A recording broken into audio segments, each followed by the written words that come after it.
Olá, pessoal. Vamos então aos nossos estudos de geografia, né? Essa semana nós vamos encerrar o PET 7, né? Mas como isso, professor?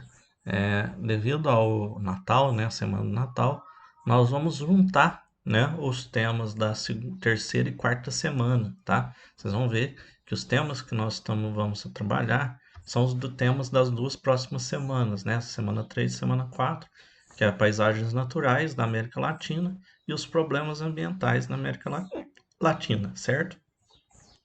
Então, eu coloquei tudo em uma aula só, tá? E as atividades também vão ser atividades das duas semanas. Eu vou pegar um pouco de cada semana, tá? Então, nós vamos falar então dessa questão natural, né, da América Latina e a questão, os problemas, né, enfrentados nesta questão ambiental, certo? Então, só para a gente se localizar, né, a gente já falou, mas é bom a gente sempre lembrar, a América Latina é a porção do continente americano entre o Rio Grande, na fronteira dos Estados Unidos e México, e a Terra do Fogo, que são os conjuntos de ilhas no extremo sul da América Latina, né? Nessa porção do continente vivem 586 milhões de pessoas, numa área de pouco mais de 21 milhões de quilômetros quadrados, né? 27,8 pessoas por quilômetro, habitantes por quilômetro quadrado de densidade demográfica, né? Recebe esse nome porque os seus países têm, na maioria, idiomas oficiais, a língua oficial, idiomas derivados do latim, né? E também questões geopolíticas, né? Dessa região, tá? É, mas, apesar de tudo isso, nós temos algumas diferenças que nos permite agrupá-los, né, nesses conjuntos regionais. O México, né, que é colocado meio que separado, a América Central, que é pode ser separada em istmica, que é o continente, e insular, que são as ilhas, né, como Cuba, por exemplo, né, que tem um relevo montanhoso com vulcões ativos, né, e bem atingida por furacões, né? Nós vamos falar sobre a questão da natureza depois. E a América do Sul, que é o subcontinente, que é a parte meridional, né? A parte sul do continente americano, né? É, 12% da superfície terrestre, 6% da população mundial, né? Fronteira e se une ao América do Norte pela América Central, certo? Então vamos às características naturais, né, da América Latina. O relevo, né, como a gente viu, a América Latina em qualquer latitude apresenta de oeste para leste a mesma sequência de unidades de formas de relevo, né? Então, quais são as principais unidades de relevo? Nós temos planícies costeiras junto ao Oceano Pacífico, né? Então, planícies no Oceano Pacífico, né? Bem estreitas, porque logo depois dela nós já temos cordilheiras. Então, é uma faixa pequena de planície, né? E aí vem as cordilheiras, né? Quais são as cordilheiras que nós temos ali? Nós temos, por exemplo, as montanhas rochosas nos Estados Unidos e Canadá, as Serras Madre, Ocidental e Oriental na América Central e no México, e a Cordilheira dos Andes na América do Sul, tá? Então lá, essas cordilheiras foram formadas durante o Terciário, né? Por causa do tectonismo, né? A ação do encontro de placas tectônicas, né? Que é o que forma as montanhas, né? E o dobramento das rochas, né? Que faz com que apareçam essas cordilheiras, né? Então aquilo lá, enquanto a placa, ao dobramento, né? As rochas, uma placa desce, outra sobe, e há a formação da cordilheira, né? Altitudes superiores a 5.000 metros, picos cobertos de neve, né? E a área bem propensa à atividade vulcânica e a terremotos, né? Depois dela, nós temos planícies fluviais, né? Na América do Sul, como a Amazônica, do Rio Orinoco, Platina, Pantanal, né? Que estão situadas entre as cordilheiras e a próxima unidade de relevo, que são os planaltos desgastados, né? Que aqui a região do Brasil é bem praticamente toda formada pelas planícies fluviais e os planaltos, inclusive a área que a gente vive aqui, em Minas Gerais, né? Nosso estado de Minas Gerais faz parte dos planaltos, né? Dessa área de planaltos desgastados, né? com altitude mais baixa, né? Tanto que aqui na região de Minas, onde a gente tem as maiores altitudes aqui dessa região, né? 800, 1.000 metros de altitude, né? Nunca, raramente ultrapassando 2.000 metros, como ele fala, né? Porque o relevo é formado por rochas antigas, né? Que foram formadas há muito mais tempo do que as cordilheiras, né? E que já foi muito desgastado pela erosão. Como não tem mais tectonismo, enquanto placa, não tem mais terremoto, não tem vulcão, não forma mais relevo, né? Então é um relevo antigo que foi desgastado, né? Então aqui a gente vê nesse mapinha do relevo, dá para ver bem claramente, ó, na costa, vamos pegar aqui da América Central, né? A costa, ó, nós temos aqui, né, as planícies bem fininhas, pode ver que o verde aqui está bem fininho, são planícies bem pequenas mesmo. E aí nós temos as cordilheiras, a Cordilheira dos Andes e as serras, né, daqui da América Central, Serra Madre Ocidental e Oriental. Eu cheguei a falar montanhas rochosas, mas é da América do Norte, né, não entra aqui. Então, América Latina. E aí depois nós temos as planícies fluviais, ó, lá no México tem, né? Aqui no centro da América do Sul, ó, na região norte, e aqui na região dos Pampas e do chamado do Pantanal, né? Aqui no Brasil. E logo depois, olha o Planalto brasileiro, Planalto das Guianas, logo depois as altitudes um pouco mais elevadas. E as planícies, depois tem mais planícies, mas a planície costeira, que, que vem depois, né? Então, dá para ver bem essa variação do relevo, tá? Vegetação, nós vemos que a vegetação é bem variada, né? Muita, claro, por causa de toda a ocupação, desde o século XVI já foi destruída, né? Por exemplo, a Mata Atlântica aqui no Brasil hoje a gente só tem 7% da cobertura original, né? É, ela foi preservada, essa vegetação da América Latina foi preservada em locais de interesse econômico, né? Locais turísticos, né? Como por exemplo o Pantanal e tal, que ainda é muito usado como turismo e tal, mas mesmo assim está sendo devastado. Ou em áreas de relevo abrupto, né? Área muito elevada, área de difícil acesso, né? Topo de morros, topo de áreas elevadas, montanhas. Então, onde não dá para se aproveitar mesmo, então ela ficou protegida, né? É muito fácil restituir a formação, mesmo assim, né? É muito fácil reconstruir a formação vegetal primitiva, uma vez que ela era resultado do clima e do solo que se desenvolveu. Então, nós temos na região vegetação de clima equatorial, que é a floresta amazônica, por exemplo, tá? Que é aquela floresta emaranhada, com árvores de diversas alturas, folhas largas, né? É, e muito densa, né? Muita árvore num lugar só, né? A vegetação de clima tropical, que são as florestas ou savanas, né? No caso, a Mata Atlântica, por exemplo, né? Com áreas úmidas cobertas por densas e emaranhadas florestas, regiões menos úmidas ganha destaque a savana, né? Então, nas áreas úmidas nós temos a floresta tropical, que é tipo a Mata Atlântica, né? E nas áreas mais secas, onde tem menos umidade, nós temos a savana, que aqui no Brasil é o cerrado, tá? Que é uma vegetação de árvores baixas, arbustos e vegetação rasteira, né? No Brasil é o cerrado, na Venezuela é chamada de llanos e na Argentina o Chaco, né? Na Argentina e no Paraguai é o chamado Chaco. Mas basicamente é o mesmo tipo de vegetação, tá? Só recebe nomes diferentes, tá? E no caso, no Brasil, nós temos também na região do semiárido, onde quase não tem água, né, tem muito pouca água, nós temos uma vegetação mais rarefeita ainda, bem com uma quantidade menor ainda de plantas, e a maioria delas adaptadas à falta de água, que é a caatinga, né? Nós temos a vegetação de clima temperado, que é as florestas temperadas, né? Na Argentina, Uruguai, Chile e sul do Brasil, né? Como é o caso aqui no Brasil da, da mata de araucária, né? E nós temos também os pampas, né? Os campos, né? Aquelas áreas planas com vegetação rasteira. Vegetação de clima frio, olha lá, adaptada às coníferas, né? Os pinheiros, né? Na Argentina e no Chile, né?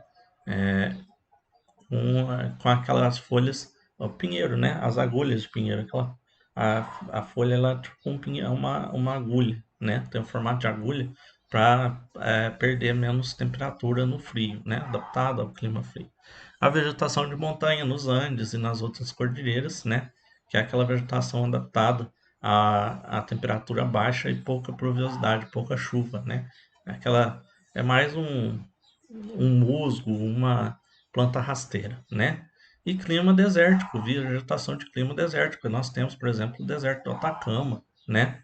Ali no Chile, né? Entre o Chile e a Bolívia ali, que é aquelas plantas arbustivas, né? E xerófilas, que é adaptadas à falta de água, né? Então, é o caso, por exemplo, dos cactos, né? São vegetações adaptadas a essas falta de água, né?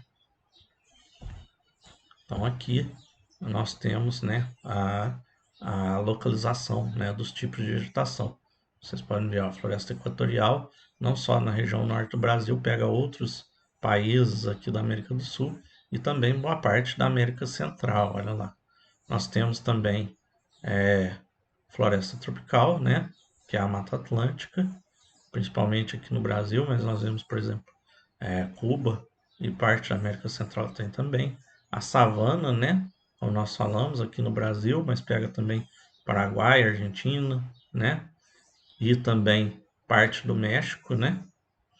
A floresta temperada tropical, a pradaria, vegetação mediterrânea, estepe, desertos, aqui no 8, ó, área de deserto, no norte do México também, e a vegetação de altitude na Cordilheira dos Andes, nas serras da América Central, né? O clima, bem variado também, assim como a vegetação, o clima é variado. Como a gente viu, a vegetação é adaptada ao clima, claro que o clima também vai ser bem variado, né? Quase totalmente intertropical, então climas ligados à região tropical, né? Climas quentes, né? Com variação apenas na quantidade de chuva, né?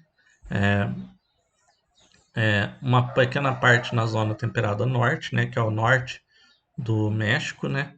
E uma parte na temperada sul, que é ali da Argentina para baixo, sul do Brasil e tudo mais, né?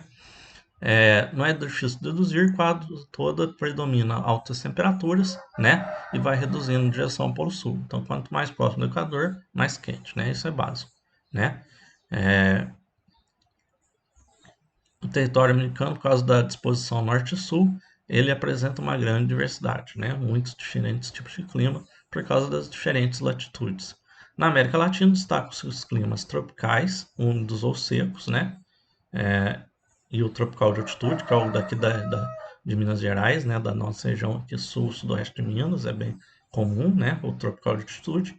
E também o clima equatorial, né? Lá no norte do Brasil e parte da Amazônia, na região da Amazônia, com temperaturas altas e chuvas constantes, né? Chuva diária, né? Então, a gente vê que acompanha bem o tipo de vegetação, né? Então, clima equatorial, na área de vegetação equatorial e por aí vai, né? Ele colocou aqui, por exemplo, tropical, que é o tropical típico, né? O subtropical, que nós temos de altitude e outros tipos de clima também, né? Temperado, mediterrâneo e tudo mais, né? Desértico, olha lá o deserto de novo. Na área de clima desértico, nós temos vegetação desértica, norte do México e a região aqui da América do Sul, nessa faixa aqui, né? Chile, Peru, tudo mais. E aí, quais são os problemas que enfrenta? Claro que toda essa questão está muito relacionada, né? Porque por causa da ocupação humana, tem acontecido, claro, toda a transformação dessa questão do meio ambiente, né? Então, lá, o meio ambiente é uma das preocupações centrais de todas as nações e atualmente é um dos assuntos que desperta o interesse de todos os países. Segundo a ONU, a extensão da crise ecológica humanitária se evidencia no mundo, mas os problemas ambientais são comuns, né? A América Latina sofre com problemas como? Então, quais são os problemas que a gente vê, ambientais que a gente vê na América do Sul, na América Latina? Degradação do solo de florestas, né?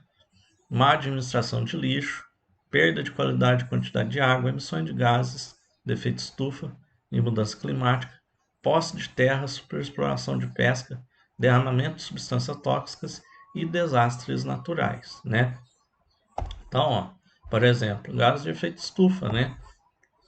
Liberados por queimadas, né? Como a queimada da floresta amazônica que está acontecendo, né? As indústrias, né? Principalmente nos países mais pobres, que ainda estão desenvolvendo suas indústrias, que ainda não tem uma indústria forte, as não tem uma legislação, um cuidado com a eliminação adequada, né, dos resquícios, né, principalmente a liberação de gases, né, de fumaça e tudo mais.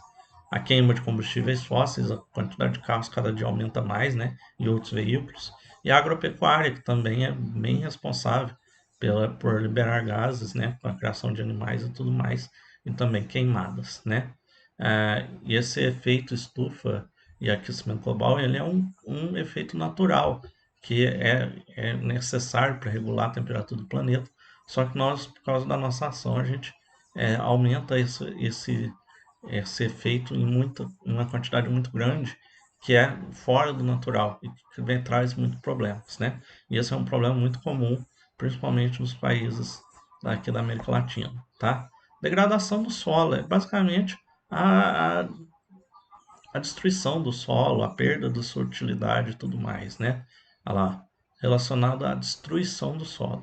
Um solo degradado passa pela modificação da sua natureza, seja ela química, então perda de nutrientes, acidificação, salinização, então um solo ácido, um solo com muito sal, né, que não é possível a planta se desenvolver.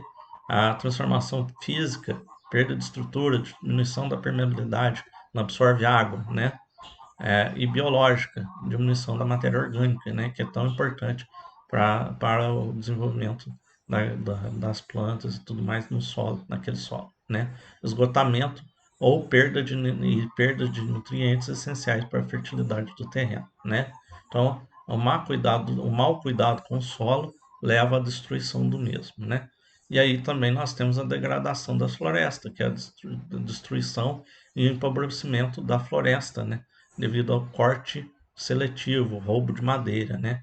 Olha lá, os madeireiros vão retirando da floresta as árvores nobres.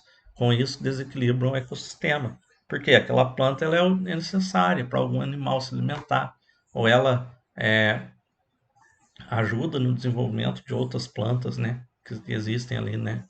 Impactando os ciclos naturais, escasseando seus recursos e tornando-a ressecada e suscetível a queimadas, né? A perda da qualidade e quantidade de água, né? Porque ao usar a água, é, nós não pensamos nisso normalmente, mas ela vai ser tratada, ela vai ser reutilizada. Mas se você estraga, se você é, não, se você polui demais, essa água se torna impossível de ser reutilizada, né? Olha lá, é o desperdício não intencional de água potável que ocorre no sistema de abastecimento.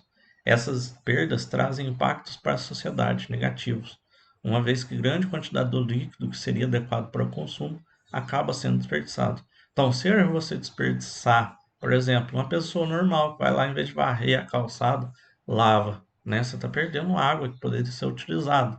Mas também a poluição, né? Como um rio, né? A gente tem aqui na nossa cidade de Guaxupé, mas quase toda cidade que a gente vai, a gente vê, né?